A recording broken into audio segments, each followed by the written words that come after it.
না আসে, শক্ত যদি হয়, দেখা যাচ্ছে মাথা ঢিল দিয়ে সেইটাকে নরম করে করতেছে। ওইটা কে শিক্ষা দিয়েছে? আল্লাহ শিক্ষা দিয়েছে। কিন্তু বলুন তো, আমরা যখন ভূমিষ্ঠ হয়েছি 2, 4, 10 দিন, 15 দিন, 1 মাস, 2 মাসের মধ্যে আমরা আমার মায়ের কাছে গিয়ে কোন সময় দুধ পান করতে পেরেছি? উত্তর দেন। তাহলে আমরা কি সবচেয়ে বেশি দুর্বল?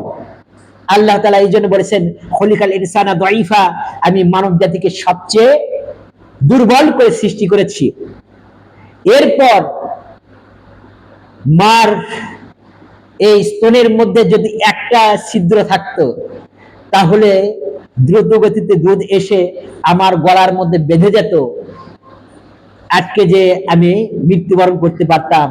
আমার মায়ের স্তনে 32টা ছিদ্র দিয়েছে, যে আস্তে আস্তে আসবে, আমি ওই চোষক দিব, ওই চোষকের যে শক্তি হবে, শক্তি যেটা প্রয়োগ হবে, এর কারণে আমার হাড্ডিগুলো, হাড়গুলো সেটা শক্ত হবে। আস্তে আস্তে আমি সতেজ হতে পারবো, শক্তিশালী হতে পারবো। সুবহানাল্লাহ বলি। এই নিয়ামত গুলো এইভাবে দিয়েছে। আমাদের কোনো পাওয়ার ছিল সেই সময়? আজকে যখন আমার এই হাড়টা শক্তিশালী হয়েছে, অস্থিমজ্জাগুলো শক্তিশালী হয়ে গেছে, রক্তর যখন দেমাগ স্ফুলিঙ্গ যখন শুরু হয়েছে, তখন চিন্তা করতেছে এই পৃথিবীটা আমার হাতের মুঠোর মধ্যে, তাই না?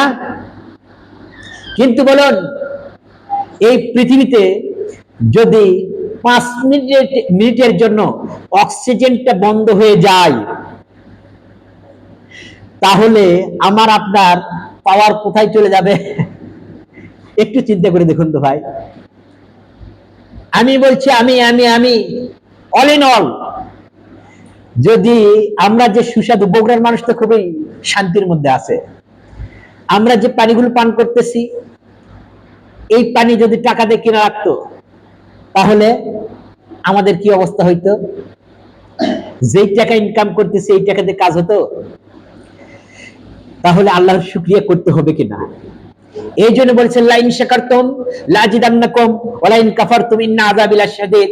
যদি আমার নিয়ামত পাওয়ার পর যদি কোনো আমার বান্দা, আমার কোনো গোলাম, আমার কোনো দাস, আমার কোনো মুমিন ব্যক্তি যদি প্রশংসা করে, আমার শুকরিয়া করে, আর লাজিদান্নাকুম, আমি অবশ্যই তার সেই নিয়ামত গুলোকে বৃদ্ধি করে দেব, বাড়িয়ে দেব।